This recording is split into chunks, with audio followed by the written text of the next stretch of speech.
Taking care of you is quite a hassle, so it's simpler if you just live here." With those words, I sensed the door closing behind me. Then, a loud bang echoed, and a wave of unease washed over me, causing panic. "Mike, are you there? Mike." I raised my voice in anxiety, but there was no response. The silence of the room intensified my panic. "Mike, answer me." Unaccustomed to the wheelchair, I made a mistake maneuvering it and ended up falling out. Ouch! Why is this happening? Fearing being crushed by my unspoken worries, I vocalized, "Where in the world am I? Am I just going to die here all alone?" Tears streamed down my face due to regret and sadness, but it was when I couldn't stop crying that Catherine entered, and with the sound of the door opening, I felt wrapped in warmth. 3 days later, the TV she had turned on featured a story about some store. As I listened, the door burst open, and the voice of the person I despised the most echoed. "I'm Catherine, a 32-year-old working woman doing my best at a major company every day. Since childhood, I had a dream, saw it on TV, and was enchanted. Now, I'm working hard every day to save up for it." The person I despised turned out to be my husband, Mike. He fell for my dedication, and our relationship started when he was my trainee.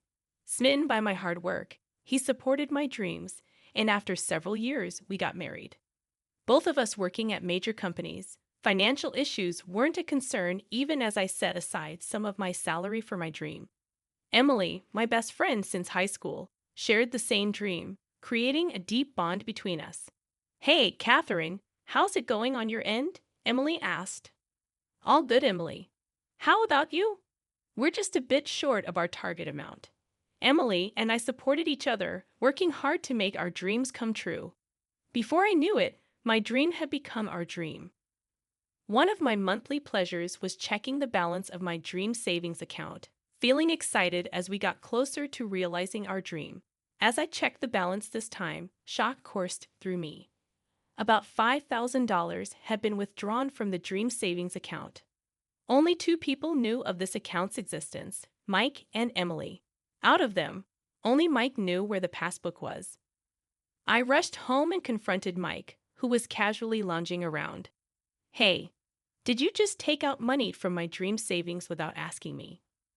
"Yeah, I borrowed some." "Quit nagging. I'll pay it back eventually." He showed no remorse, and my anger boiled. "I've worked hard to save that money." "Why is a woman over 30 still chasing dreams? Aren't you being ridiculous?" "What'd you just say?" Lately, Mike had been mocking my dreams, emphasizing my age and suggesting I should support his younger self. He used to support me, but now he saw it as an excuse to use my money. "We're married, our money is shared, so what's the problem? There's money in there from before we were married." "Where did you put my passbook?" After some pressure, Mike reluctantly handed it over. "I need to find a better hiding spot for this now. Stop complaining so much. If you have that much saved up, using a little shouldn't be a big deal." Hearing Mike mutter this, something snapped inside me. I covered all our living expenses and rent, and I didn't need someone who didn't contribute to criticize me. What? There's a significant pay difference between us. Although I started working before you, I've maintained the top performance spot because of my age. Your performance isn't even close, often being outdone by younger colleagues. The reason for that is your mentor was me, but how many years ago? Whose fault is it that you haven't grown since then? You can't capitalize on youth anymore, so of course you have to work hard to earn a living. Our interactions often ended in arguments like this. A few years ago, Mike used to be supportive, saying things like, "I support you," and "keep it up." Did this change after I turned 30? Around that time, he started calling me an old lady, constantly bringing up my age. Whenever I tried to argue back, Mike would sulk and ignore me, and I'd always end up apologizing. But this time, I wasn't feeling like apologizing. After the big fight with Mike, I called Emily. "I'm sorry, Emily. We promised to save together. It's Mike's fault." "You don't need to worry, Catherine." Feeling both remorse and gratitude for Emily's forgiving laughter, I apologized again. We were so close to our savings goal, but because of Mike, it felt further away. I let out an involuntary sigh, which Emily probably heard over the phone because she chuckled. Happiness might be fleeting. Unlike me, you're married, Catherine. Some bumps in the road are to be expected. $5,000 isn't just some bumps, Emily. I'm glad we kept separate accounts. Absolutely.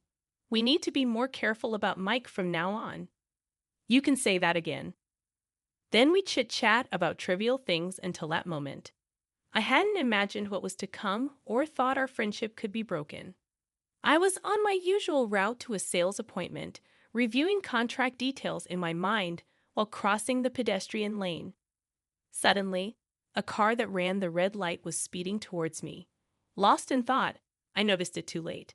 A powerful impact, and I felt my body being thrown. Amidst the noise around and the sound of the car leaving, unable to move due to pain, I blacked out. Catherine. Catherine. Emily. Catherine, are you awake? Hold on, I'm getting the doctor. Touched by Emily's almost tearful voice, my consciousness began to return. I tried to open my eyes, but it was pitch black. All I could sense was Emily's frantic movements nearby. Not knowing what had happened and not being able to move my legs filled me with anxiety. Then, a doctor summoned by Emily started explaining. It might be shocking, but please remain calm, Catherine. Your eyes were damaged in the accident. To cut it short, the accident left me blind, and I'd lost the use of my lower body. From now on, I'd live my life without seeing and confined to a wheelchair. Why did this happen to me? I was so close. I was plunged into deep despair. How could I chase the dream we were so close to achieving? Throughout my grief, Emily was always there beside me. Catherine, I won't give up. I'll work hard for both of us. I'll achieve our dream and present it to you, so don't give up. Honestly, I thought of giving up on everything. But with Emily's continuous encouragement, I found the strength to rethink things. And then, upon hearing I'd regained consciousness, Mike rushed to my side. During my hospital stay, he remained by my side, comforting me, helping distract me from my woes. I felt nothing but gratitude to both of them. However, that was only at first. Emily stopped visiting, and now, in my current state, I couldn't even contact her. What further devastated me was Mike's attitude. At first, he'd engage in chat, but slowly, he'd speak less and visit less. When he'd come to the room, all I'd hear was the tapping on his phone. Hey, Mike, how's work been lately? Why would that matter to you? His responses were cold. His attitude deeply hurt me, but what hurt more was Emily's absence in reality. As a foolproof place Mike couldn't access, I had entrusted Emily with the passbook for our dream savings account.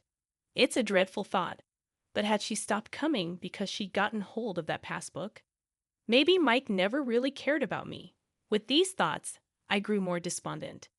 Alone in the hospital room, my days were filled with tears. After some time, I was discharged and went home. Frankly, I was filled with anxiety. It's okay. I'm here for you. Reassured by Mike's sudden gentleness, I chose to be discharged. Afterward, I got into his car. The distance between my home and the hospital was just a short drive away, barely 10 minutes. But this drive was clearly taking longer. Mike, where are we headed? There's a place I want to stop by, but I wanted to head straight home, and I felt apprehensive about traveling without my sight. Sensing my reluctance, Mike spoke in a soft tone.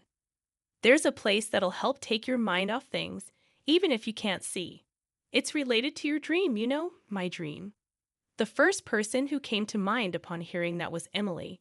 She had promised to achieve it on my behalf. She said she'd make my dream come true and present it to me. I hate to tell you this, Catherine, but Emily betrayed you. What? Emily did. What do you mean? Mike's words had me shaken, and I couldn't help but reply with a trembling voice. In truth, after Emily got hold of your passbook, she disappeared. I've been searching for her ever since. I apologize for taking my frustration out on you in the hospital. According to Mike, his aloof behavior was because he had been looking for Emily. The constant tapping on his phone was him contacting everyone he knew, trying to gather eyewitness accounts. At that moment, I couldn't fathom the betrayal, and my thoughts came to a standstill. Normally, I would have picked up on any inconsistencies. But I finally found her. Let's confront her together. All right, I found myself agreeing. The car ride continued for what felt like hours. How far had we traveled? My anxiety peaked when Mike finally announced, "We're here." The car stopped. With Mike's help, I got out of the car, and I felt being wheeled into a building. "Mike, where are we? I don't sense anyone else here." "Obviously, because this is an abandoned house." "What?" I sensed Mike moving away. Panicking, I tried to locate him, but to no avail. Suddenly, fear overtook me. "Mike, where are you?" Behind me, I heard Mike laughing. "You're a hassle. Just live here." With that, I felt a door being shut behind me, followed by the distinct sound of a lock. A dreadful feeling overcame me, and I began to panic. "Mike, are you there? Mike?" My calls were met with silence. In the deafening quiet, my panic escalated. "Mike, please." Unable to navigate with my unfamiliar wheelchair, I tumbled over. I accidentally mishandled the wheelchair and fell out of it. It hurts. Why? I felt that if I didn't speak, my fear would overcome me. Where was I? Would I die alone, abandoned? As despair threatened to drown me, tears flowed freely. A familiar voice broke the silence. "Catherine." The door opened, and I felt wrapped in warmth. "I'm so sorry, Catherine." "Emily, is that you?" Emily. The arms that held me trembled, and I felt dampness on my right shoulder. Was Emily crying while holding me? But why? What on earth is going on? "Everything's going to be okay now." Emily's reassuring voice drowned out my confusion and questions, and just like that, I found myself under Emily's protection. 3 days later, from the TV Emily had set up for me, a feature on a particular shop was airing. As I listened closely, "Hey, what the hell is this?" With the sound of the door being swung open, I heard the voice of the person I detest the most in this world. Well, look who decided to show up. "Catherine, you okay?" "Yeah, absolutely. I've got a bone to pick too." From the sound of it, Mike was clearly panicking. Emily and I confronted him. "Why the hell are you alive?" "Because I saved her, obviously." That day, Emily had gotten to the abandoned house before us and hid nearby, waiting for us to arrive. After confirming that Mike had left, she came to my rescue. "You said you betrayed Catherine." "I did, but not Catherine. The one I betrayed was you, Mike." Actually, right after that accident, Mike started to get close to Emily, trying to date her. Despite him showing concern for me, I felt a deep mistrust toward Mike for his advances on her. "You realized I had Catherine's dream savings passbook, right? And you were after my own savings too." She had caught onto his scheme. Refusing him outright was easy, but she worried that he might harm me. So Emily decided to play along with Mike's scheme, pretending to betray me. What's that about? Seemed like Mike was shocked, not expecting to have been fooled.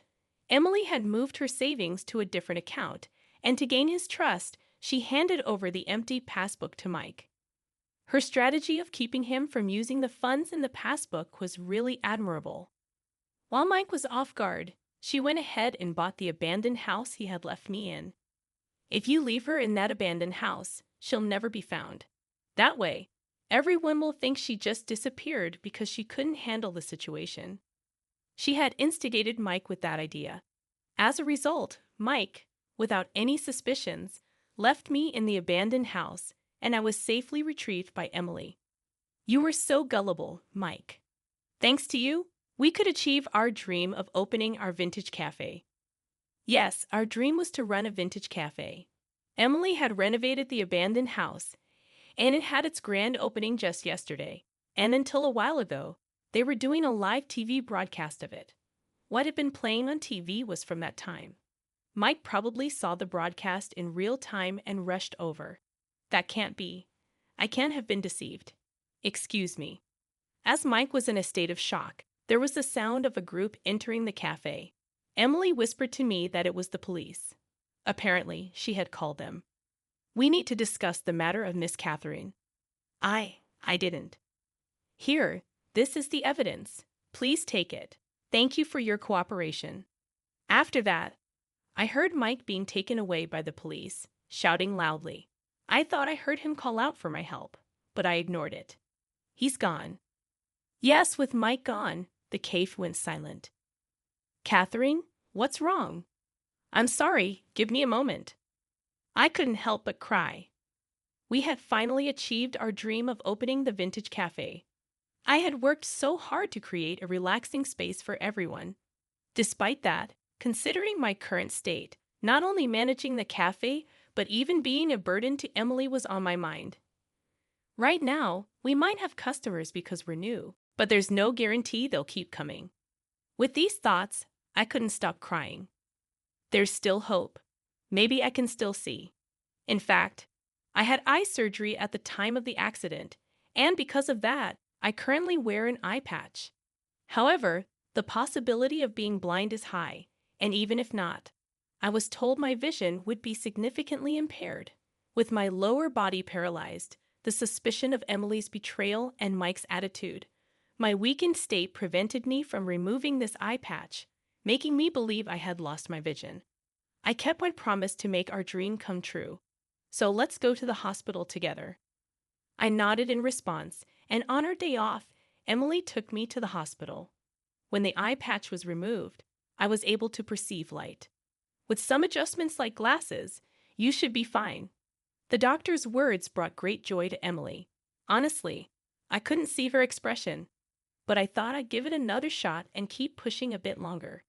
After that, I divorced Mike. Thanks to Emily's thorough investigation, the reason for Mike's outrageous behavior came to light. Mike had been cheating on me with a younger colleague. Moreover, that very woman was the one who had hit me with her car. Both of them were arrested for their respective crimes and had to pay me a hefty settlement. He made my best friend suffer. I'm never gonna forgive him, Emily said. Calm down, Emily. Without you doing anything, he's already headed straight to hell. During an interview, I accidentally mentioned why I ended up like this, and also about being left behind by Mike. Naturally, Mike got fired. Even if he's released, hellish days await him. On the other hand, things were going well for me. Thanks to the settlement, I could buy some good glasses. With my vision restored, my motivation skyrocketed. Being in a wheelchair hadn't changed, but the list of things I could do had increased considerably. All the crafts sold at our shop are handmade by me, and I continue to make more even during administrative work hours. These crafts are popular among customers and have been a source of profit for the shop. With the shop booming, I had completely forgotten about Mike. Then, one day, before opening, he came by. Catherine, I'm truly sorry.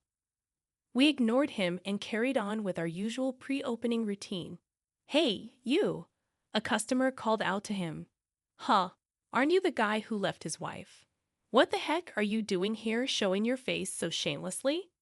Mike, feeling the pressure from the customer's glare, left in a hurry. I smiled in gratitude to the customer. Thank you, Robert. No problem. Glad I was here early. Robert was a regular at our shop and had been the cameraman when the TV crew visited. He continued to support us as a customer after the broadcast. I'll be making some drinks today. Please make sure to order one, I said. Really? I'm looking forward to it. You two are quite obvious, aren't you? Emily chuckled, sensing something between us. Thinking back, I'm truly glad I agreed to that interview. Now we need to make sure he never shows up again, I remarked. Oh, I can recommend a good lawyer for that, Robert offered. Thank you, we'd really appreciate that. I can't waste any more time on a guy like that. I must work hard for our customers. Soon I was back to being engrossed in my work, with the two of them watching over me with kind eyes. Sometime later, Robert remarked, You look so happy today. Something good happened. Yes, actually, I received a letter the other day. The letter mentioned how my work had been an inspiration for many. That made me incredibly happy. When you smile like that, you're so beautiful, Catherine. I've come to really like you. Would you consider dating me? His confession took me by surprise. To be honest, I felt the same way about him, but there was my condition to consider. I explained my situation, and he said it didn't matter to him. Even so, I wanted to take some time to think. I just want you to be happy, Emily remarked. That's not so simple, I replied. Just make sure you don't have any regrets. Yes, thank you. Life was pretty smooth sailing for me. Mike, on the other hand, ended up in debt. He managed to find a job, but it was low paying, and he was overworked. Additionally, the family of his affair partner was giving him a hard time. They demanded he take responsibility for getting involved with their daughter. Well, all I can do is cheer him on from a distance. After all, he brought it upon himself. I'd be troubled if he relied on me now. Thanks to the lawyer, Mike couldn't reach out to me for help and seemed to be struggling quite a bit. He brought it on himself, Emily murmured as she looked over some information a private investigator had found. I agreed with her sentiment. Later on, I remarried Robert. He accepted everything about me, and I chose to respond to his feelings. While Emily celebrated our union, she too had someone special in her life. She mentioned a man who helped with the renovations of the old house into a cafe. Apparently, they had mutual feelings for each other for some time, but were hesitant because of their age difference. Learning about our relationship encouraged her to pursue her own happiness. It's all thanks to you, Catherine, Emily said. And I owe all my happiness to you, Emily. If I had been alone, I would have given up on life a long time ago. I'm truly grateful for having Emily by my side. Will you continue to stand by me from now on? I asked her. Of course. I finally feel like I've repaid the favor. Confused by her words, I tilted my head. You saved me during our school days, Emily explained. Apparently, Emily had felt isolated in middle school. When we met in high school, I'd been kind to her, and that changed everything. Because I believed in her dreams and supported her, she felt motivated to keep going. Hearing this, I felt tears form in my eyes. I decided that we should continue to